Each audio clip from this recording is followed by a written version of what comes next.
So, here we go with a kill team with a Kitbash of Lufa, based on his art from his book.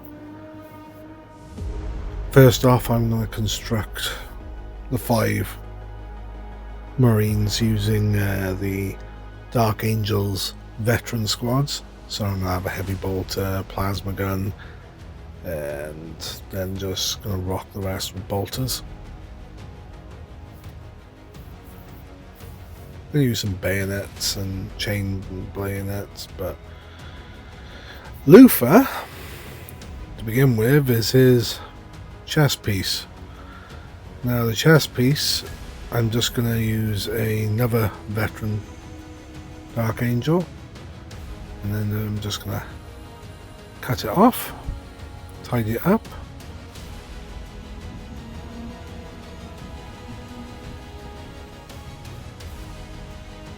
Cut that back collar off as well. Next is the sword, and the closest sword I could find was this one. I was going for more the hilt, pommel and all the rest of it, but I realised that I don't need the pommel, that'll just be a ball on the top. But I'm just going to have to remove the hand, so very carefully I just trimmed round and got as much of the hilt as I could. Also noticed there was none of those power bars going down the blade, so I removed them. And then I noticed the sword wasn't a typical Dark Angel's blade, so first off I need to do a center channel, so I need to flatten off a bit on the blade. Get a bit of blue tack now, and I can start to make a guide hole.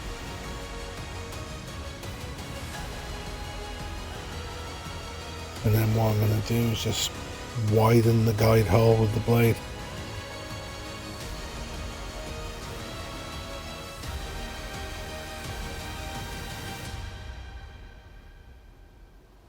Pointed look, rather than the typical Dark Angel sword with the arrowhead.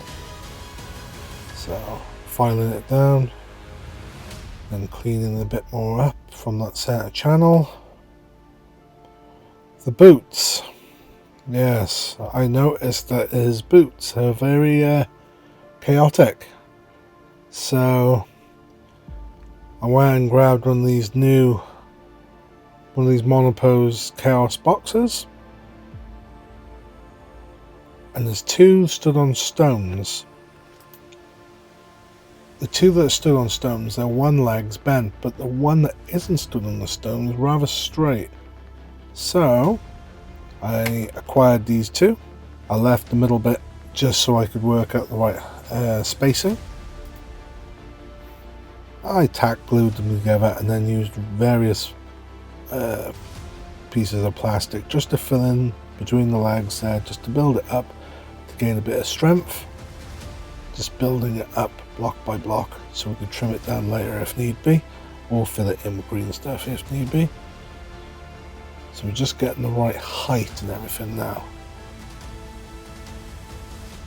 I'm going to put a little hole in this so I can put a bit of wire so I can pin it. This is more of a guide pin than a strengthened pin.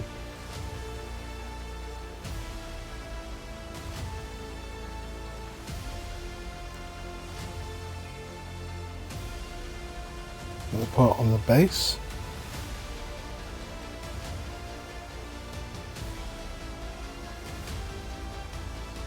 Sculptor's Vaseline so it doesn't stick to anything.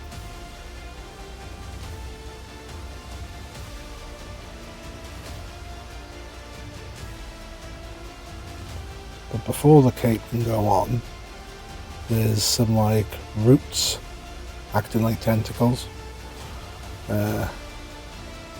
going up the one leg. So that's the next job. An easy way to get away with managing to get these to stick is put a little bit of super glue down somewhere safe and just use a broken brush just to dab some of the super glue onto where you want to stick to the armour.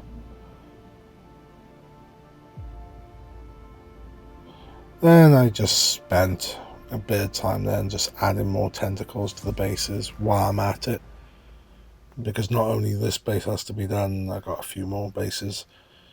The bases are just basically just odds and ends, old green stuff that I could cut up into like little slabs and raise them up here and there. Some plastic skulls, some tentacles here and there.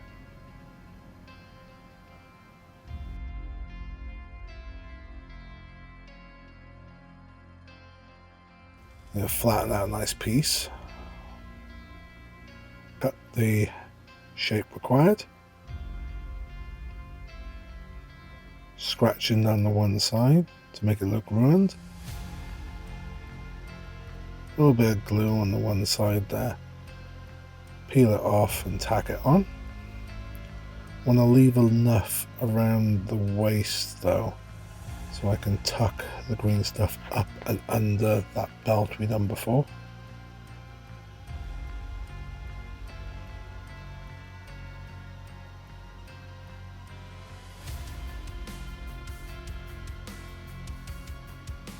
Now for the other side.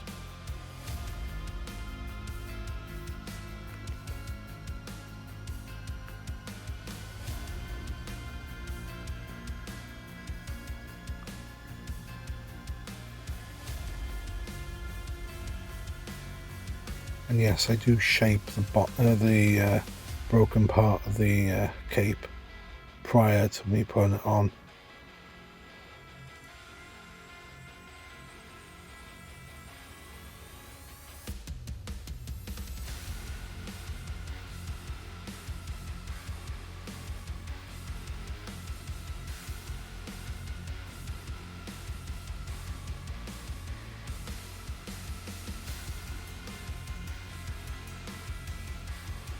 I'm not too worried about this back part, just the bit you can see from the front in between the legs, mainly because there is an additional cape to go in the back.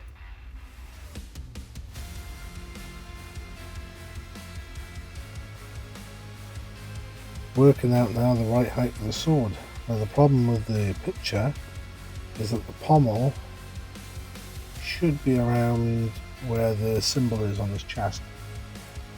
The only problem is the hands and if you look at the picture, it's because of the size of the hands on the model makes the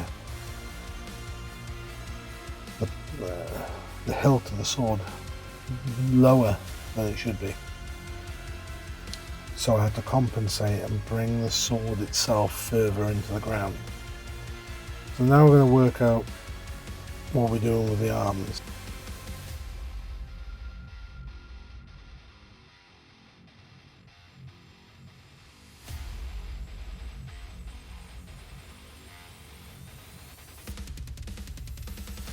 So you need to get that bridge in between hands and the shoulder. The best way to do that is to first work out how the hands have got to go. Now on this particular sword, lucky enough, his wrists are not too bad angled, but to begin with, we've got to cut the entire handle off the sword.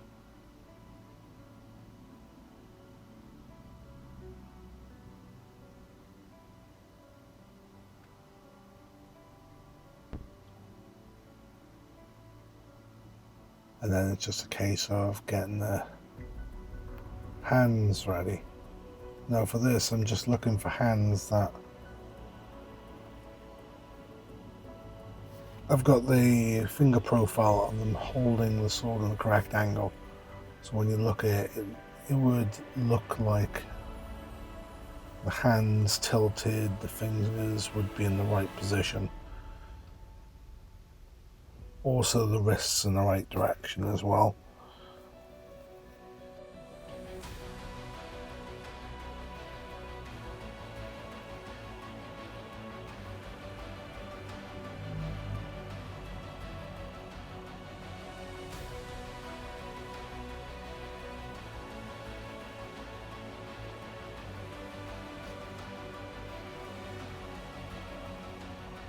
Now you can see the hilt is literally waist height, but where the pommel would be around your chin height now. So having to lower the sword down now, and as you can see here, you know, the pommel is just under the chest icon, where the hilt is around about where the mid belt would be. Just maybe a little lower. So the hands are definitely a lot smaller profile in the picture. So I'm going to cut down the size of the sword now, so we can at least go by the top pommel. We'll try and balance it out. This does bring the sword a lot lower than I wanted to. It might have worked better on the Primaris model, to be fair, but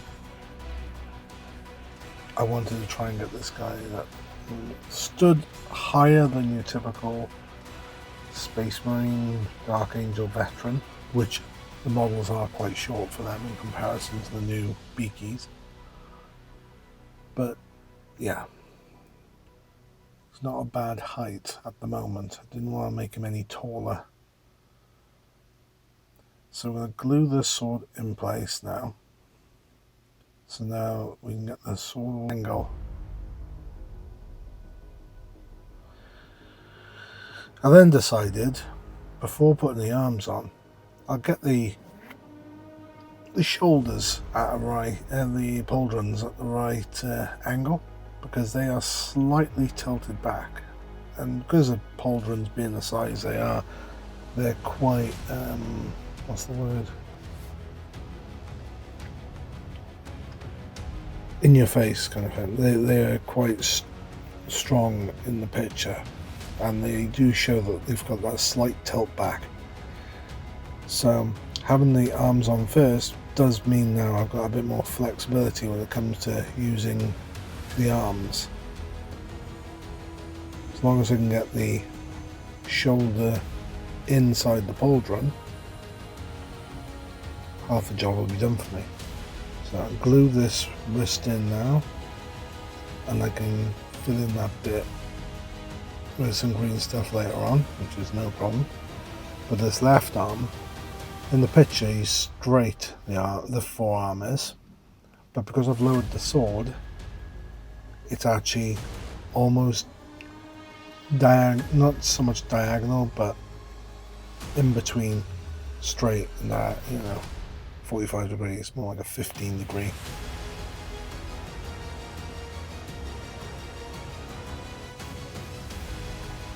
So trying to bring down that shoulder and the elbow down a little bit might have helped a little bit more. But trying to get exactly the same as the artwork is wasn't too bad in the end. It was just trying to get a pose that I could agree on. As for the backpack, I don't know why this bothered me so much, but there's a second ridge on the backpack. You see the 4 at the back, 1, 2, 3, 4, 2 either side of the head. Well, it's got the 2, and I just decided I needed to have the other 2, and I don't know why it bothered me so much, but I just got some paper clips. I stripped off because these ones have that like protective layer, and it weren't far off the right size of those grooves. So basically I just made 2 U shapes and then just glued them on.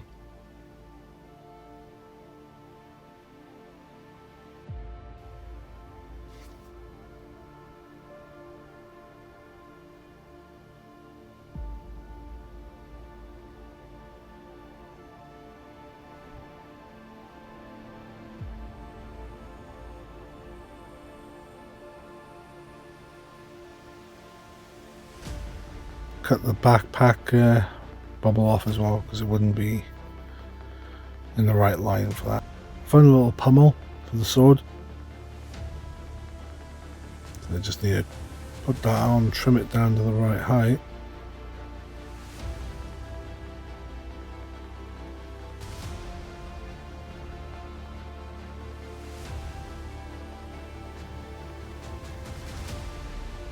and just use the blade just to navigate it into position. Make sure it sets in place. Just a bit of green stuff now to work around the neck, and there's a bit of like cloth for a hood.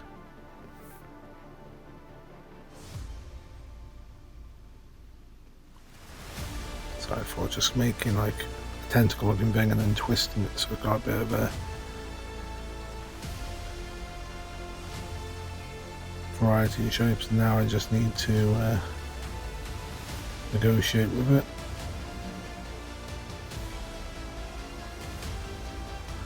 And build it up and over the shoulders onto the back, and then get a nice big bit and do the cape. Now the cape isn't very well shown in this picture, but if you notice from the pauldrons down to his robes, you can just see it made out either side. So I'm just cutting out the detail here around the top part, the middle part for the power pack. And I'm leaving quite a substantial amount either side because it does come over the pauldrons a little bit.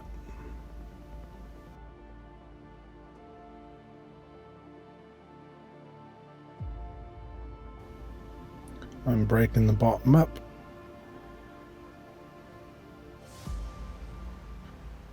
Also do it to the sides and everything because his robes are quite, like, not very tidy, they're a bit tattered like.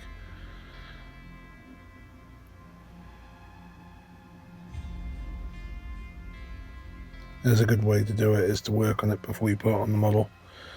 Sometimes working on it on the model can like pull it out of shape, and push it into places you didn't want it to go, or it's sometimes a bit hard to recover. Just cutting some back here and there, adding some.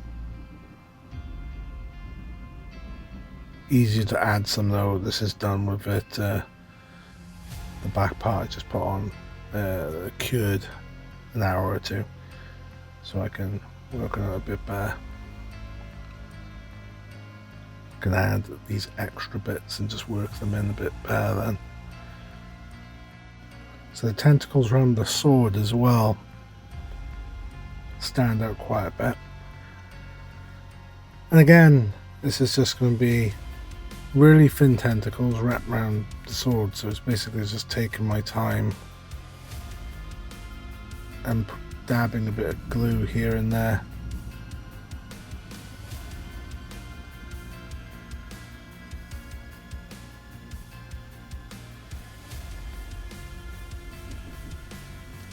Basically taking my time and then breaking off the tentacle when it comes to the right part.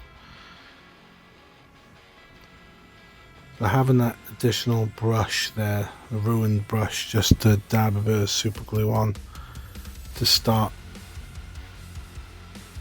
the tentacles off and all the rest of it, is a good idea.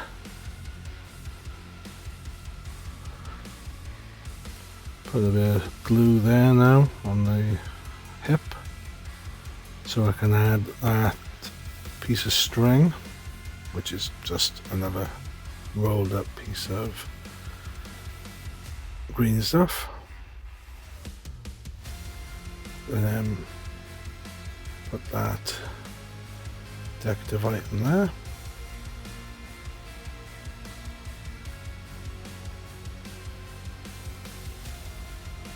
Same again this side, even though it took me a little while to find some keys.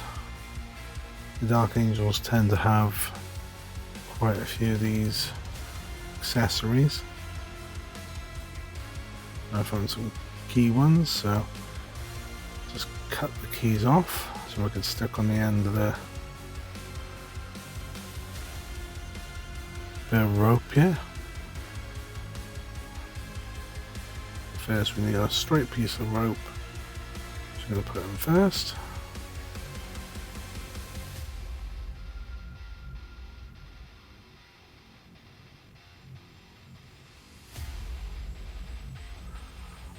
and then put the keys on.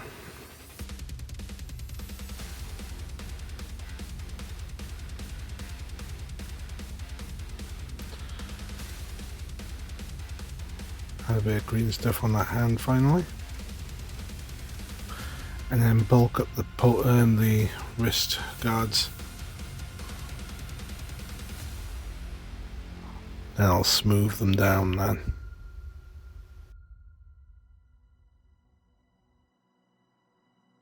Stick this backpack on.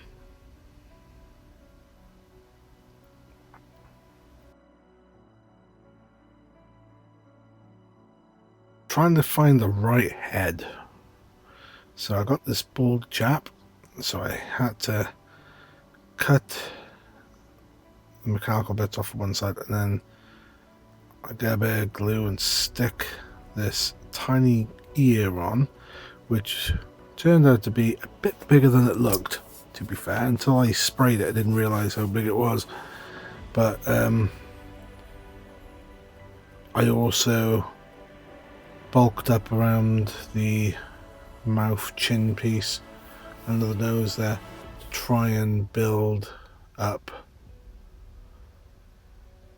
for his beard.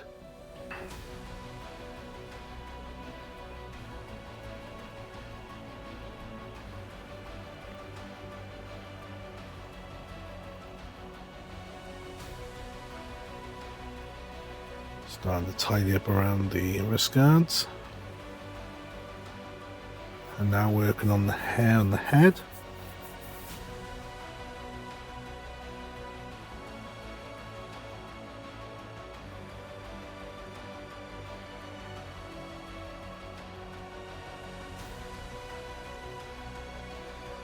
So I did do a bunch of heads, but when I sprayed them, I basically chose which one I wanted done. But the bodies as well, I primed everything together.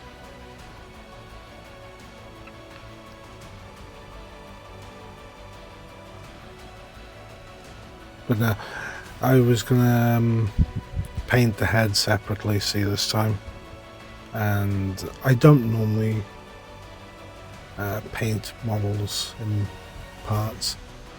I do tend to paint more than one, but I wasn't sure which head was going to come out better, so I did paint both the heads and then choose the best one. Like, so I'm not going into boring detail, but I did try a few things, but I'm just zooming through the painting process, checking all the base details on and all the rest of it.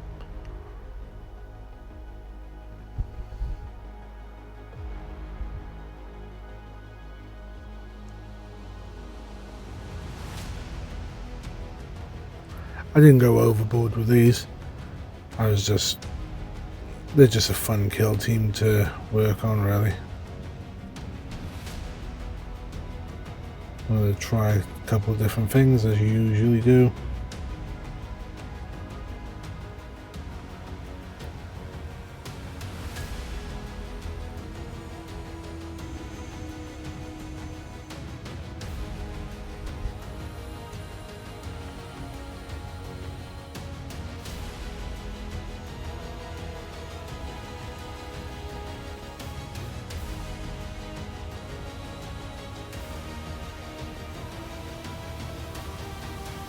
When all one's good and done, it's Lufa.